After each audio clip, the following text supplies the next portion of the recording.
Hello, and welcome to my show, The Awakening, here on WGSN-DB, the Going Bold and Going Solo Network. This is the Buddhist Money Planning. So the information and opinions expressed on this show are just that. The opinion of the individual speaking based on their individual personal experiences. They are not intended to diagnose and do not constitute professional advice or recommendations. So, you know how pain and stress and the struggle of divorcing people is as they go through their divorce. Well, there is a way to find peace and sanity and assist your lawyer, which saves you in the legal process, saving you thousands of dollars. My name is Tina Huggins. I'm your divorce coach specialist, divorce consultant, restorative family mediator, and conflictual co-parenting coach. And I want to thank you for joining us. Our guest speaker today is Sloan Wilkins. And did I say that last name right? Wilkins? Wilkins. Wilkins, there we go. I had the sons on the back of the end. So Sloan is an Australian financial coach on a mission to eliminate financial stress and help people be the boss of their money. Sloan has over 30 years in financial background, including senior roles in banking and wealth. He brings deep expertise and real-world insight. After leaving the corporate world in 2021, Sloan founded the Executive Financial Coaching to help professionals and business owners build financial confidence, align money with purpose, and create lasting wealth. A former financial planner turned mentor, he blends strategy with mindfulness through his Buddhist-inspired, meaningful money method. So welcome and thank you for joining us, Sloan. Wonderful to be here with you, and thanks so much for the opportunity to chat from the other side of the world, Tina. I love it. Everyone's just going to love your voice anyways. They're not even going to listen to what you say. They're just going to be mesmerized by your voice. I'm a little bit lower in pitch at the moment because I'm just recovering from a bout of man flu last week. Oh, yay, yay, yay. Yeah, well, flu's been going around over here. So everybody's been having fun and staying out of work, and it's just been a deal. Yeah, and we're only heading towards winter on this side of the planet as well. So I suppose we're officially in autumn now. So it's a beautiful time of year in the Southern Hemisphere. So yeah, a lot of people probably don't know that you guys are in the opposite way. We're headed into summer, we're into the spring, and you're into your fall. Yeah, it's really interesting. And I talk with a lot of people who are based either in Europe or in the US there. And I was talking with someone the other day, and just the concept of being able to, in Europe, for example, drive or fly an hour and be in a completely different country. For Australians, that blows our mind because, we can be on a commercial flight for 5 hours and we are still in the same country. So to be able to travel very short distances and have a totally different language, totally different culture is just amazing to us. Yeah, I can understand that, especially, I had lived in Europe myself, and I mean, we could get in the car and just drive for a couple hours and be in a whole nother country with a whole nother language. So it is crazy. So when I was reading your bio to prep and stuff for today, that's where the name of this came from, because you said that it's Buddhist inspired. So give me some background on where that comes from. Yeah, look, it definitely hasn't. It's a relatively new thing over the last decade. Like I'm officially in my 6th decade, having my 50th birthday last year. I haven't clocked over to 51 just yet, but I spent 30 years in banking and wealth management, and that's sort of my professional background. And where this journey came from for me was originally going to learn to meditate when I was 40 years old, because I wasn't dealing well with corporate stress. And in my mind, I thought, well, it's probably got to be easier to learn how to meditate than recover from a heart attack or a stroke. So that was the trade-off that I made in my mind. And it turned out, yes, to be much easier. I didn't learn from a Buddhist practitioner or anything of that nature. I actually learned transcendental meditation, which is quite widely known and very, very science backed. But it definitely did help me to calm my farm, and people started noticing that, yeah, okay, well, what are you doing? You seem so much calmer and easier to interact with, etc. So it had quite a big influence on me. And where that morphed into the Buddhist side of things was I'd always been interested in personal development. So lots of, Dale Carnegie and other authors, etc. They're really helping me to be the best version of myself professionally, but I hadn't done a lot of personal work. So that started to morph into the spiritual development there. Whilst I grew up in a Christian household and faith was still fine for me, I never really resonated with the institution of the church that much. So, I guess I found my own way, and it seemed to be very practical, the teachings, and also lined up, ironically, with the Christian faith. When you talk to Christians who are really strong in their faith, they tend to want to be, kind and forgiving and compassionate, which is some of the fundamental tenets of Buddhism. So it worked really well for me, both professionally and personally, is what I would say there. And then I think as you take on more of a teaching or a philosophy and start to explore it more and understand what it means, that it cannot help but start to positively influence, in my case, I would say, what you do professionally.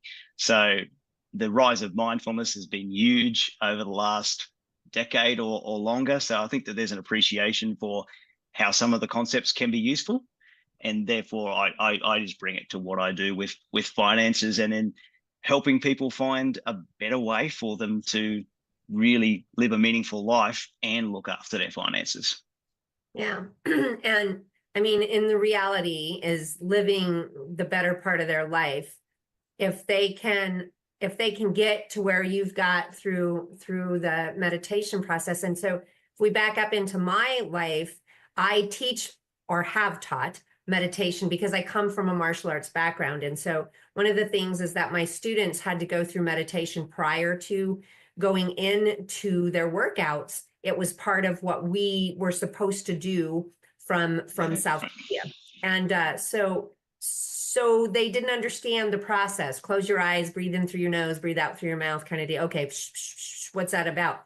It's about getting rid of your day. It's about letting go of things. And I can tell you that my clients could definitely benefit from that after going through just court hearing after court hearing and just getting nowhere with their spouse and wanting to pull out their own hair.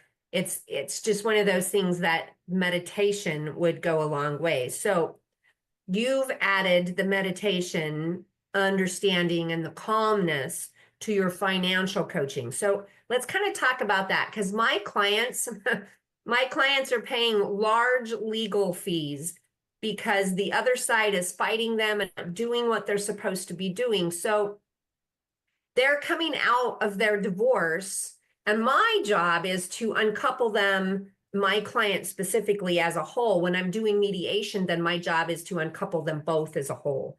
But I usually work with one-on-ones. And so when they come out, yeah, they might be a whole person mentally, spiritually, and physically, but they're not financially. So how do you take somebody who's at the bottom of their financial bucket right now and help them?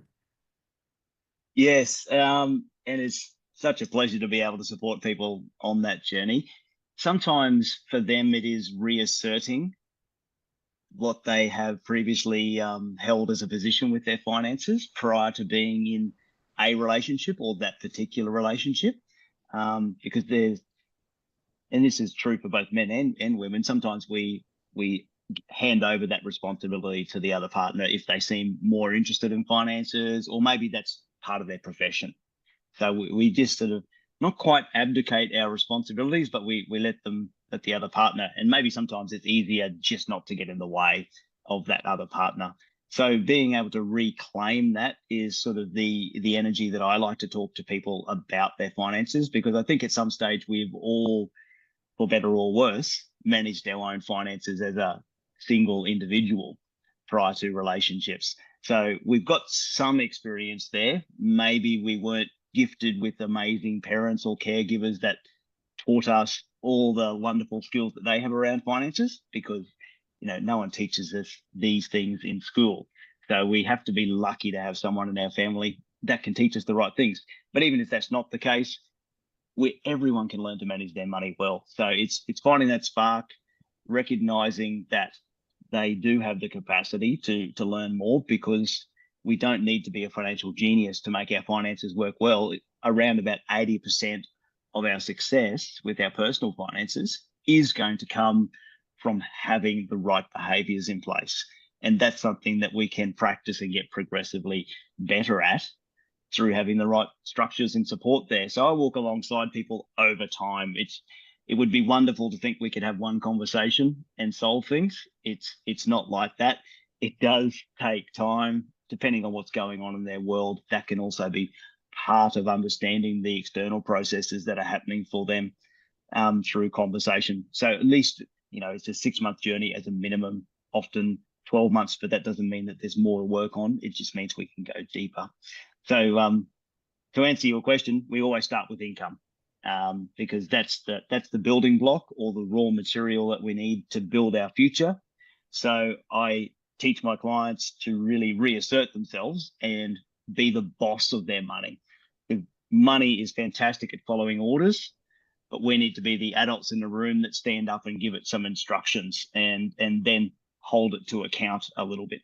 So that's the starting point, always there. And then, depending on where people are at, there'll be either a step forward into designing their new life, or a little bit of financial cleanup. Everyone's different in that way, Lynn.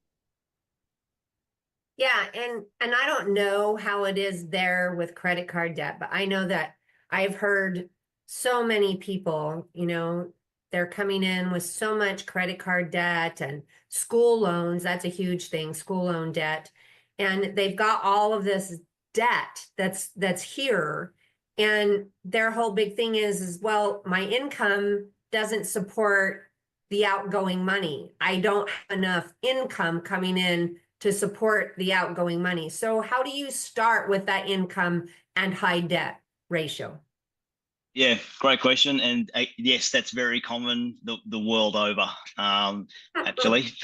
Particularly, I think credit cards for people my generation and older, that was sort of the financial tool of choice. There's others these days, including those buy now, pay later type products, or pay in full, car loans, personal loans, and yes, student loans is massive for an issue in the US. The way that we start with that is actually creating a little bit of a space. We need to meet the minimum on all those facilities wherever possible. And oftentimes just having the right structure and doing things in the right order does make a big difference for people. So starting by getting them a little bit of space. If they don't have any savings, it can be as little as $1,000 or $2,000 that we want to save separately in an account for a rainy day, call it an emergency fund or a buffer. That just recognizes that inevitably there's going to be unexpected costs that occur in life. We never know when they're going to occur, but they will. So we need to be able to respond to that and break that connection between previously an unexpected event occurring and reaching for a debt solution of some kind. That's the relationship that we want to break financially, so that the person becomes ultimately their own bank. Then once we've got that little bit of a tiny buffer, and $1,000 or $2,000 doesn't solve all problems, but it's only a starting point. We line up all those loans, like putting aside a mortgage. If they have a mortgage, that's fine. We'll work on that later. And that's typically the biggest amount that they've got there. But lining up every single credit card or student loan or medical bill, etc., from smallest to largest, we pay the minimum on everything except the smallest. We just absolutely attack that one as vigorously as we can. And that's the one that we can knock out of the park fairly early. So it's a little bit like fighting dragons. We would tend to take on the smallest dragon first to build our skills and our belief in ourselves.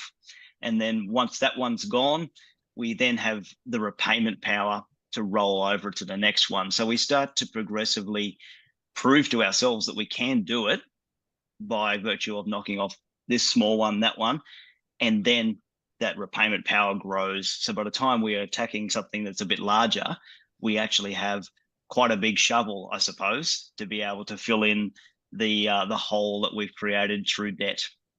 So it sounds quite structural, but it's actually very behavioral. It's designed to prove to people that, yeah, actually, wow, I made this happen. Look at that. I've been able to get rid of this one, this one, this one. And I've found people with even the most modest of incomes have made that work successfully for them. Equally at the other end of the spectrum, people with 7-figure incomes, they've just got the same challenges with more zeros. So it's about following the same approach, because we're all wired the same from a biological perspective, and our mindsets are often fairly similar, particularly when you look at Western culture. We're quite similar to the world over in the way we think about things. So to approach that from a biological, behavioral perspective makes most sense. And yeah, that's how I take it. So I was about to launch into something else there, but I'll pause. It's those are, I've heard two ideas of that. The one that they attack the highest interest card first, and then I know for me it worked better when I went with the lowest amount owed, because I could see progress, and so that helped me personally. So I use the same exact method that you're using. One of the things that because so many people, and I work with people that understand the law of attraction, and they're wanting to create more money in the law of attraction. And there's a statement that is act as if. And so many people get that wrong. They're like, well, I want to act as if I got the money to spend on that Rolex watch, so I'm going to spend the money on the Rolex watch. And then they have another bill that they have. And so in the acting as if, people that have lots of money, they're intelligent in how they spend that money too. And I think they have to get to that act as if they're intelligent about their spending. So true. That absolutely is. And you talked about letting go before, in the context of helping people, let go of whatever they brought with them to the dojo before training. That's part of the conversation as well with our finances. I come at it from the perspective of, well, we don't have to follow the same patterns that we've been following to date.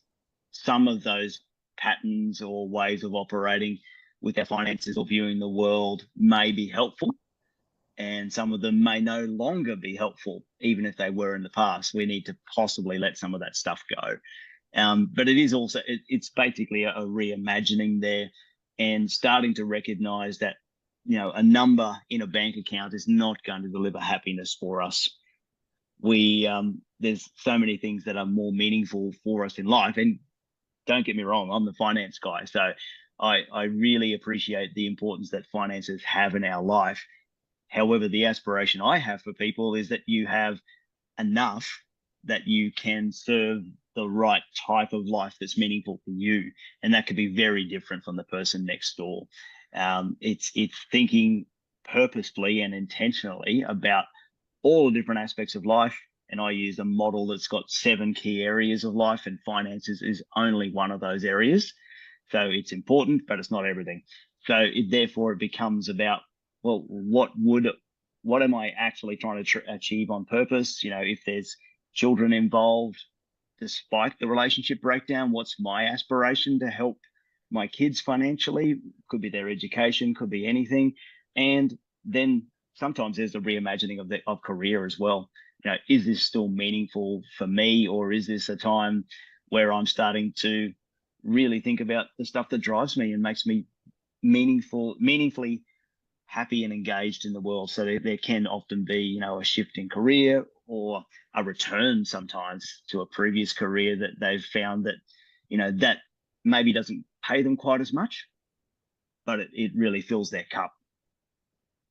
So I think those things it's important to get that balance there, rather than to say, more money is better. If a little is good, more must be great. Well, that's true in one aspect, but so untrue in many others. Yes, and the balance of life is so, so important. And a lot of people we hear, well, when I make that much money, or when I get that new job, or when I pay off that card, I will be better. You have to be better now. You have to Hmm. be that emotionally better person at this moment. And so with my clients, as we come through the part, like when I talk about my perfect client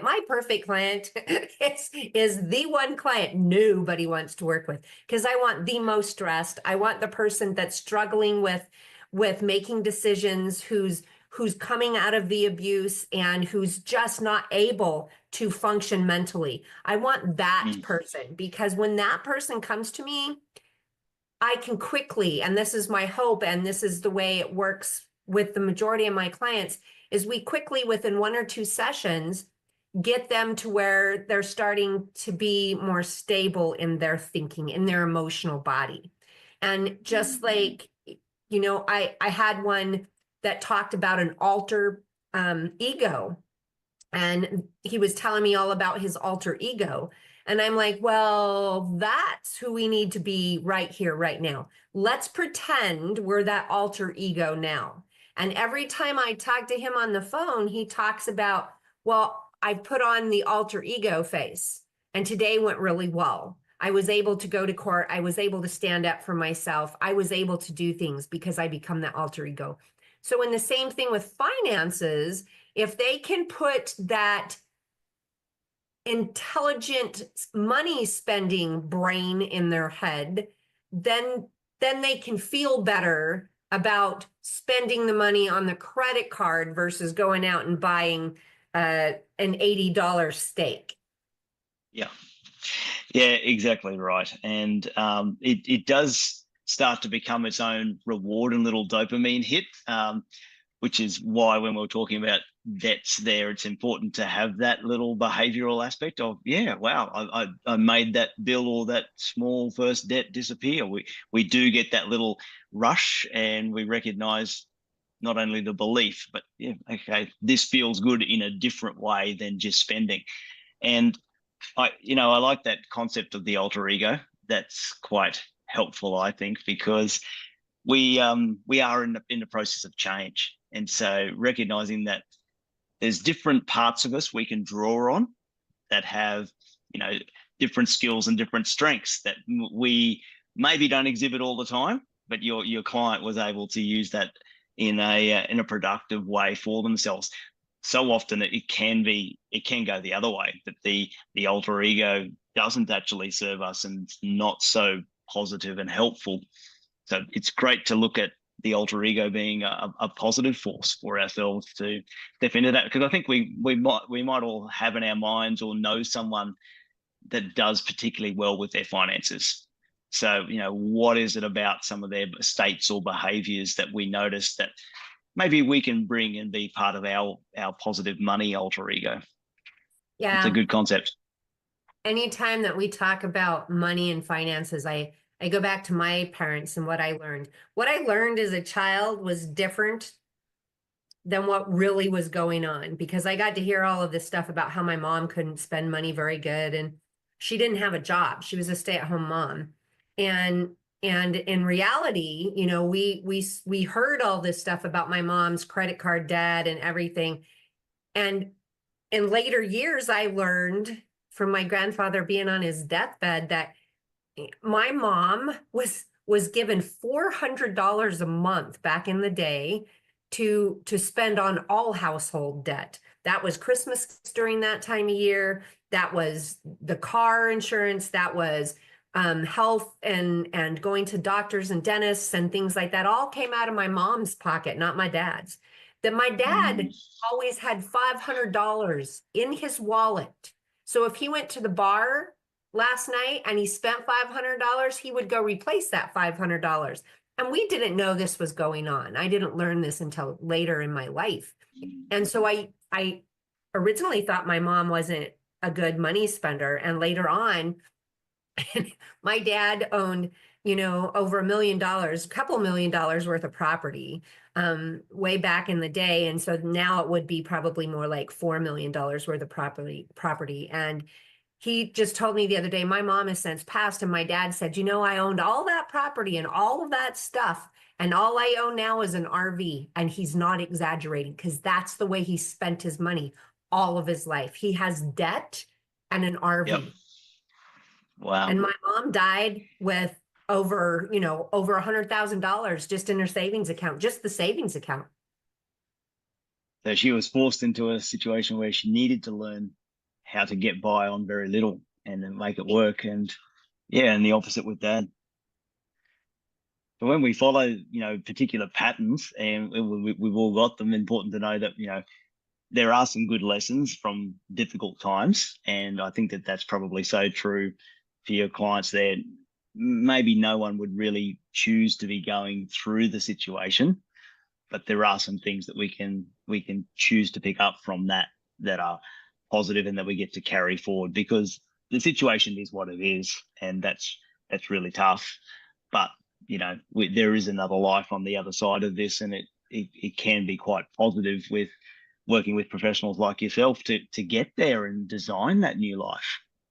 So I was going to make another comment about the alter ego before there as well, because I think you were describing earlier on in the conversation some quite adversarial type of engagements through lawyers, and we can influence the other person. We can never control the other person and the way that they're reacting, and that's probably a good thing that we cannot, but we can show up as a useful version of ourselves. So whether that's the alter ego that advocates on our own behalf, or brings a sense of calm and can keep things at an even level when normally they might escalate, which doesn't really serve anyone there. So that's one of the ways that we can start to influence positively what's going on in the conversation, and just take some of the temperature and some of the angst or disagreement out of the room.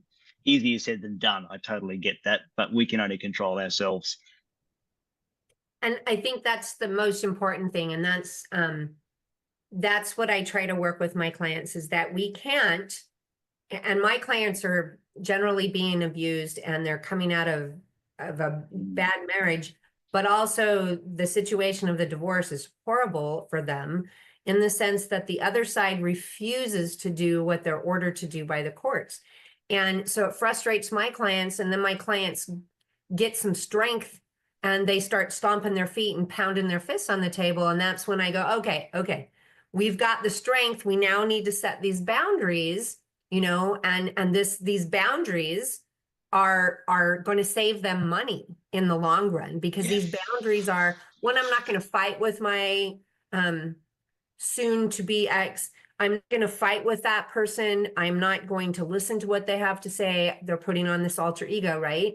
And so that alter ego is standing up for them. And so then we get them. This is where, hiring me is a great way to get them through that. But then after that's all said and done, and maybe even it's business owners like myself, because some of us, and I've got 2 clients right now that are opening up their own personal business to make their money, and they can benefit from working with you, because getting their business money together is the next step for them to build their own wealth. Is that not correct? Yeah, absolutely. Because that's being able to save and use our money intelligently is a great thing, and particularly repaying debt is very useful as well. However, we cannot save our way to wealth. We over a very long period, you can invest your way to wealth, but just reducing your expenses down to next to nothing will not get you there. So at some point, there needs to be a conversation about the income side of the equation, which can be retraining new skills so that we can level up our career, or it can be growing an existing business, really taking some new services, or looking at the high high value services that are truly appreciated by clients, or starting into a brand new business, which is really exciting, but does take some planning in and around that to make sure that your base is as strong as you possibly can be. And there's a deep connection between our personal finances and our business finances, which not all business owners always get right, because they're busy being busy in their business with success, hopefully, or sometimes dealing with the tough reality of business there, and personal finances tend to take a back seat. So it's important, I think, to really make sure that both of those areas are getting some positive attention. And that's what having some regular space to talk about that, and what are the next positive steps that we can do. Let's go out and enact those, and then be supported and cheered on as you do that, because we're not all finance experts. Particularly in business, we tend to be in a particular business because that is something of interest to us and we're probably good at it. So it's our gift to the world. Doesn't mean that we have an interest in the finances, but we soon feel that pressure if they're not going well. Right. And I know from being a business owner myself, I've owned several businesses starting at age 13. I've been self-employed since I was a kid, and people think this is the misnomer here. People think that because you own your own business, you've got money, and generally it's the other way around. You have to take that money, and you do have to invest it. Like, I love that you say that, because you can't save yourself to wealth. You can't do that. You have to have money streams, plural, in order to build that wealth. And so many people don't understand that. And when you first start your business, there is usually only that one itty bitty tiny little string of income coming in. And it takes a while for people to get there. But so what do you do when you have a small business owner come to you? Where do you start with them? Yeah, look, we do attack both sides simultaneously. On the business side, it really is about, and I'm not a professional business coach, but I've been in and around it enough. If I think that they need a marketing expert, I'll have someone in my network to refer them onto. Depends on the style of their business, but it's looking at a few things. Well, what's happening with your revenue? Are we achieving some consistency month by month with the sales that you're making? And hopefully, do we see some growth in that revenue stream? Then there's the other side of that. If it's a business where there's actual stock, how much stock are we sitting on? That can be a little bit of a black hole in a balance sheet. If we are sitting on too much value, just sitting on the shelf waiting to be sold, that balance needs to be right. And the other one is debtors. How much money do we have out there in accounts receivable that we're not collecting, and effectively we're financing someone else's business normally as a result of that, which is a wonderful thing if that was actually your aspiration to do that, but often it's unintentional. So those areas are the obvious ones. Let's make sure that we're getting in what we are owed, and sometimes it's with business owners, they're in such a fluster, they're not actually sending out the invoices to be paid in the first place, because they are just in a little bit of an administrative fog.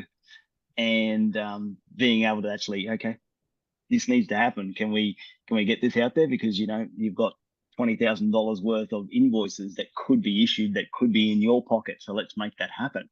So that's that side there. Is the big hitting items. And then there's the personal cleanup there as well, because inevitably there will be some. And the more that we start to bring order and structure to the personal side, that cannot help but influence the business side positively, and vice versa. It actually ends up being a really nice cause and effect between the two. And that's one of the things that I often talk about with accountants and bookkeepers, is that people seem to be quite willing, and they understand the importance of wrapping support around them on the business side. So you will see that the bookkeeper, the accountant, the insurance agent, et cetera, and all these professionals there. Then on the personal side, they tend to think that they've got to white knuckle it, and somehow they're magically supposed to work it out themselves because they're a grown up. so we place all this pressure on ourselves, but there's help available there too, and it does uplift. A rising tide lifts all boats. So if we can improve one area of our finances or one area of our life, it tends to have positive effect on our finances on the business side and other areas of our life. That's just natural. And so the reverse sadly is true as well. If we get into a downward spiral in one area, and that's where I guess you seek to intervene with your clients, Lynn, there as well, is, let's start to turn some of this around, because inevitably it will pull other areas of their life into a positive uplifting cycle. Yes. And as we start to kind of wind this conversation down, I think it's just most important that people understand, this is my thing. I work in the professional world. I mean, I work with certified divorce financial analysts. I work with lawyers. I work with lots of different professional people. And then, of course, there's lots of coaches, financial coaches. I hate the word coach, because you're a coach, Sloan, but you are a financial wealth of knowledge. And calling you a simple coach is not justice to who you are and what is in your head. You're a financial wealth of knowledge, and being able to work with you will help people, our viewers, help them to get to where they want to go. Because everybody, I mean, we all learned the wrong lessons when it comes from money for the most part. It's like 99% of us learned the wrong lessons. And now we've got to relearn that. We've got to re-understand that, because now we're grown-ups. We are grown-upping, we're adulting. And so we have to learn that. So Sloan, can you explain to our viewers, one, how you work with people, and then how they can find you? Yeah, certainly. The way that we work together and is always online, and this is true even in my local area and I live in Brisbane in Queensland. So there's some people who live in the same city that I've been working with for more than a year, and we've never met face to face, just because they're mostly professional people and business owners that I work with. So Zoom or Microsoft Teams or Google Meet, it just saves everyone so much time. We can share our screen. So that's the medium that we meet via. And you can actually build really deep personal conversations through those types of technologies there. It's surprising. The way that we work is we have one longer conversation a month, and that can be somewhere between 60 and 90 minutes, depending on what we're doing. And that's our opportunity to sort of go deeper and work through a particular area that we might be focusing on. Then we have a mid-month, and I call it an accountability advantage session, because we know that there's benefits to being accountable and, showing up and saying, this is what I said I would do. This was my homework, so to speak, and I've actually done this, or gee, I was having problems with that part. Can we talk about that some more? So I'm there to provide that caring accountability, cheer people on, but make sure that stuff gets done. So it really is there walking alongside people as both an expert and a cheerleader. And that's awesome. So, and I know that all of your contact information and everything's going to be located below this, so that they'll be able to see it in the show notes. So how can what's the email address or something that they can get a hold of you, or your website? Yeah, look, the email address is Sloan, so that's SLOAN at executivefinancialcoach.com.au. So, but another even easier way to find me is LinkedIn is my happy place. I've long been on that platform since my days in corporate world. So it's coming up on 20 years that I've been on that platform. And as far as I know, I am the only Sloan Wilkins on there. So you should be able to find me quite easily by typing in my name into LinkedIn, or just a Google search. It's normally one of the first things that comes up is my LinkedIn profile, and that has my email address as part of the contact details, or you can just use the messaging function there, and I'm literally on there every day. And that's awesome. That's awesome. And if for some reason there is another Sloan Wilkins, I bet he's not from Australia. I think that's probably true. Well, great. So to our viewers, I'm a certified divorce coach, and that means that I'm trained in the complexities of divorce. Not only was I trained in the complexities of divorce, I was also trained as a restorative family mediator and a conflictual co-parenting coach. But not only did I have that training, I lived through some of this. I went through some abuse situations myself. I witnessed my father going through abuse, and I got to be alongside my late husband as he went through some of the abuse that he went through. So not only do I have the knowledge, I have the background. I know what you're going through. So I can be reached at coachtinalynn@gmail.com. That's CoachTinaLynn@gmail.com. My website is divorcecoachspecialist.com. And you can find me on social media under on Facebook under Tina Lynn Huggins, that's Huggins. On LinkedIn under Tina Huggins. On Instagram under Divorce Coach Tina Lynn. And TikTok under Divorce Tina. So I always ask our guest speakers to give us one last little bit of information that can help us. So what can you tell our viewers, Sloan, that can give them something to help them today?